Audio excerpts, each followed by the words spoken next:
You're listening to The Whole Truth, a Resources Rising Stars podcast. Welcome to an absolutely ripper episode of the Whole Truth podcast. I'm Paul Armstrong. This is a great chat had at the recent Resources Rising Stars Investor Conference on the Gold Coast between Nicholas Reed and mining legend Tim Goyder. Tim has made a lot of money for shareholders through his companies Chalice Mining and Liontown Resources. He had a great chat with Nicholas Reed about what made Liontown so successful, the great lithium discovery, the takeover approach from Albermarle, and his philosophy on making money for shareholders through small and mid-cap resources companies. Tim's a great bloke. He calls a spade a shovel, and he turned on a great show for investors. I'm sure you'll love it.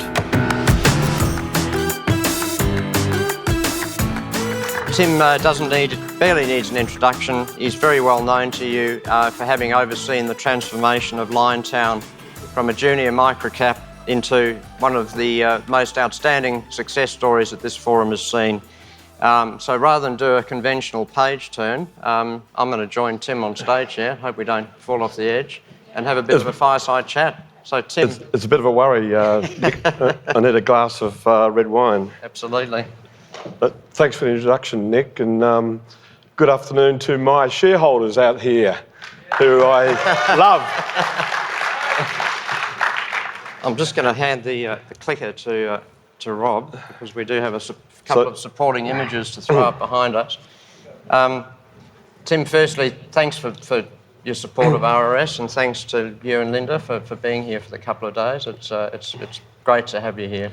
No, likewise, Nick. I'd like to thank you and Sharon and Paul, and you've been great supporters for decades almost, and so it's been a long trip, but we've enjoyed it, and we're getting there.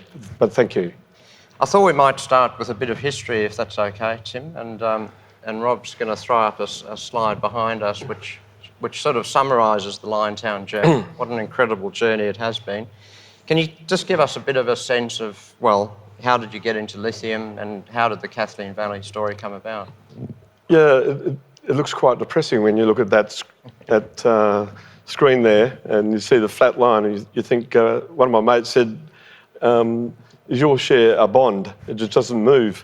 But for a period there, I think in about 2010, I might have it wrong, but I knew David Richards, who became the managing director, and I knew David back in the 70s when he was with Battle Mountain Gold Company.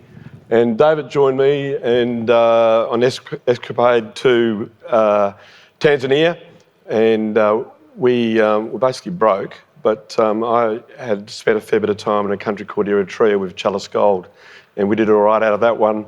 And I said, Dave, we're going to do the same thing here, buy low, sell high. And so we looked for projects in Tanzania and picked up some quite nice gold projects. But unfortunately, there was a change of government there and things were getting a bit hard.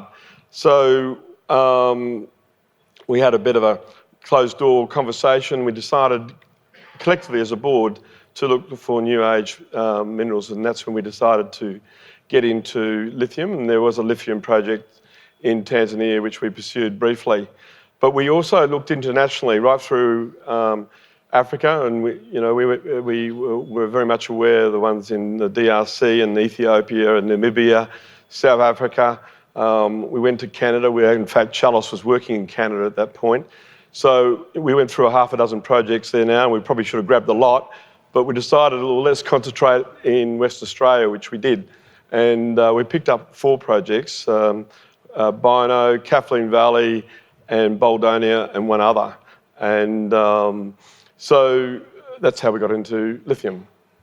So Tim, you first presented here in 2018. You just started working on Kathleen Valley, and you were well into the exploration. We all know that as a junior, it's a world that can be littered with challenges and setbacks. But when did you first know that you were onto something at Kathleen Valley? Well, I guess just before David Richards presented there that year, and I presented for Chalice, and I think Chalice was 17 cents, and what we I think we were 2 or 3 cents. But a few months earlier, David and I had a discussion with a merchant banker about how many tonnes we had out there at Liontown, and David been a very conservative geologist, and those of you know David, he's ultra conservative, but a true professional. And he said to me, and these merchant bankers, there's 10 million tonnes there. And I said, bullshit, David, there's bloody 20 million tonnes there. Anyway, we eventually got a JORC resource out, and we presented here in 2018, and that's when I knew we were onto something good. And, less promotion, and it gives you a lot more confidence when you actually got the deposit in the ground. And we all know what's there now. We just got a mega deposit. It's equivalent to 15 million ounces of gold, right, in simple terms. So, I think when we came here for that conference, Nick, there was no hard sell. Yep. It was like we had it. And that first resource, Tim, of 21 million tonnes, I think it came out that year. And then obviously, and Rob's brought up a slide there just to show Kathleen Valley in context. What does make it stand out? What are the key attributes that really make it? Well, there's some big bubbles there. I mean, in the good sense. But Greenbushes, there's three parties. There's three different companies feeding out of Greenbushes. It's a massive deposit. It's the best deposit in the world. And then you've got Pilgangoora, which is equally a good deposit. It's a fantastic deposit, but that's 100% owned by Pilbara, and with a company capitalised at over $13 billion. And then, of course, you've got Wodgina with MRL and Albermarle. And then you have Mount Holland, which is Covalent, which is SQM and Wesfarmers, a joint venture 50-50, but we own 100% of Kathleen Valley, and there's 156 million tonnes JORC resource there, but it's open. We haven't closed it off yet, and that's our story. So it must be very rewarding for you personally, Tim, to see this project now moving into construction. And I think we've got a 3D visualisation coming up here, which just to give people a sense of the scale of this project. I think you call it a rock factory. Well, actually, I got a contractor mate who's actually bidding for the underground here, called it a rock factory. One Bill Beermont, and I think that goes with the project. Look at the size of this thing. It's like having an open cut without the sky. It's huge. It's going to produce, for 25 years at least, and produce in the order of between 600 to 650,000 tonnes of spodumene concentrate, which today is selling for $4,200 a tonne. Don't believe all the consensus crap out there. Sorry, brokers, but you lost that one. So if I dial up fast markets, that's what the price is today, $4,200 US, and we're going to be producing 600,000 tonnes per year. And Tim, if I'm not mistaken, this will be in your career where you've had many successes, but this will be the first mine that you're taking all the way into production. I think the gold mine in Eritrea you sold before at DFS stage. So just tell us a bit about what it means to you personally. Oh, well, it's fantastic to leave a legacy. It's unfortunately it's come towards there. It's not the end of my career yet, but I would have liked it to happen a few years back. But this exploration business is a very, very hard business, and when you get onto a fabulous asset like this, and you can be very, very proud of it. I hope our shareholders are proud of it, and I think that we're going to demonstrate when we go into production mid next year that this truly is a legacy asset. Maybe just give us a quick update on what is actually happening and also how you're dealing with some of the inflationary pressures. Well, I think we dealt with, we came clean in January, increasing CapEx from 500 odd million to around a figure of 900 million. Look, there is inflation in Australia, and particularly West Australia, but we're dealing with that. The important thing is to get on schedule. And as you can see, there's a lot happening on site. We have 400 people on site, and we had no camp there at the start of October last year. The mining contractor started in the first week of January, and now moving around the order of 500 to 600,000 BCM per month. They're into it. The underground contract is probably the only major contract to be let over the next few months. We've let all the steelwork contract. You can see the camp there. It's going to be 600 people The camp now can handle 600. It's going to 660, and it's happening, big time. Tim, I wanted to ask you a bit about the lithium sector generally. It's a hot topic. It's in the news all the time. There's the naysayers, there's the positive view, etc. But you made a conscious decision to go into lithium some time ago.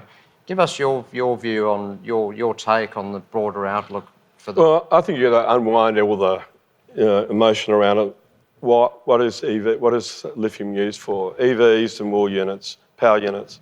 And if anyone has driven an EV car, you won't go back, right? It's a great product, right? And that's going to drive the lithium industry. And it's not easy finding these large lithium deposits. We've tried pretty hard, and we're still trying, but other companies are trying around the world. And the underlying thing I said earlier is the market. And this is going to be a very, very strong industry. And when you've got car manufacturers, the OEMs who used to buying windscreen wipers, ringing up China or Japan, it's not like that. Right? They got to go down or upstream to get involved into this end of the market. And I just bought an EV car, fantastic. I feel 40 years younger. So speaking of the hot lithium market, it's obviously there's a lot of M&A interest at the moment, and I can't let you go today without asking you about all the takeover speculation about Liontown. It's been the big story of the last few weeks. How do you manage that? What steps are you taking as a board to defend against opportunistic approaches? Well, I'm a bit different. To a lot of people say, I want to defend my company, blah, blah, blah. Well, look, number one, I've got 15% of the company. I've got all your people out there. I've got 30,000 shareholders in the company who have been very supportive. But also equally, Albermarle are a very good company, and I was privileged that they approached us and made us an offer of $2.20, then $2.35, and then $2.50. Now, we believe that the cash flow that this project's going to generate over 2 years, they'll pay for it. So we're talking $2.5 billion a year of free cash flow. So, we're not selling this company on consensus. I've told Kent there, my friend at Albermarle, and so we'll just see what happens. Look, it's nothing like wake up in the morning getting a dividend. And at our age, I wouldn't mind it. So we'll see what happens. And not far away now. No, it was literally 12, 13 months away. We'll start putting the oil through, and we'll be shipped out through Geraldton. But I got to say that we've got 3 major off-take agreements with LG, Tesla, and Ford. So we've got great partners. Tim, Liontown has been an amazing story, for people in this room who have been part of the journey over the last 5 or so years. But perhaps for the benefit of those that may be hearing it for the first time today, if you could just give us a quick snapshot in your view, why Liontown and why now? Well, I think when you look in the industry, I'm a believer of the industry. Number one, we've got a long-term mine there, 25 years. We're in a new age product. And it's only going to get bigger. When you've got OEMs spending trillions, literally trillions, and they've got to get the lithium from somewhere. I just want to keep it in simple terms. I think our future is very, very bright. And just finally, Tim, you've been an successful mining entrepreneur and also a very successful investor over the years. So just for the benefit of retail shareholders, when you're looking at making investment decisions, you're looking at that list of presenting companies, and Chalice and Liontown were part of the crowd a few years ago. I mean, what do you look for personally when you make investment decisions? Well, I'll just step back there, Nick, is that it's not an easy business. And I look at the presentations and I think, hey, this morning, and I think, well, hey, that could have been us back in 2018. you don't know when the next drill hole is going to come in, right? Now, all bodies they say, great minds make great mine managers. Well, great discovery make great entrepreneurs. So how do you pick them? I think, I guess my model really is, it took me a while to learn it. I didn't want to be a day trader. I didn't want to be a month trader. I wanted to own the company or have a big chunk in it so I controlled my destiny.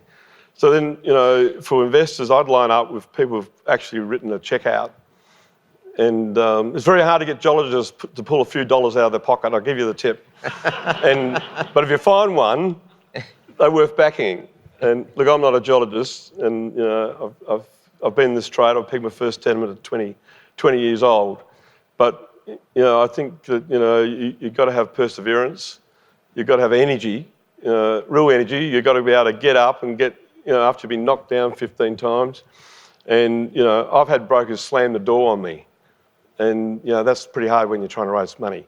And but the underlying theme I'm trying to get across there is that you've got to have someone who's going to stay with you, not just there for a job. I invest in other companies at the moment, and it really peeves me off when you put money in on one project and it fails, and next minute all the management teams are gone, and that's not a great situation. So look, I don't know how many shells out there. How many companies out there? There's probably 1,000 or 1,200. Lots and lots. Yeah. There's lots and lots, and it's like throwing darts. But the good thing about it is you get it right in this business, and you can change your life. And hopefully, I've changed the life, or our team has, our board, the David Richards of the world, the Tony Ottavianas have changed the world, people's world, and that's what we endeavour to try and do. So if you can lock onto one of those, please give me a ring. And but they're hard to find. Tim, look, our time's up, unfortunately. We could sit here talking all day, I suspect, but very well spoken. Look, and thank you. Congratulations on Liontown and the other companies. Please give a big hand to Tim. Thanks, Nicholas and Sharon and Paul, and they have been very close to me and helped me. They went through periods where we couldn't pay you, but I also want to thank the investors. I don't take for granted the support you've given me, and thank you. Thanks very much.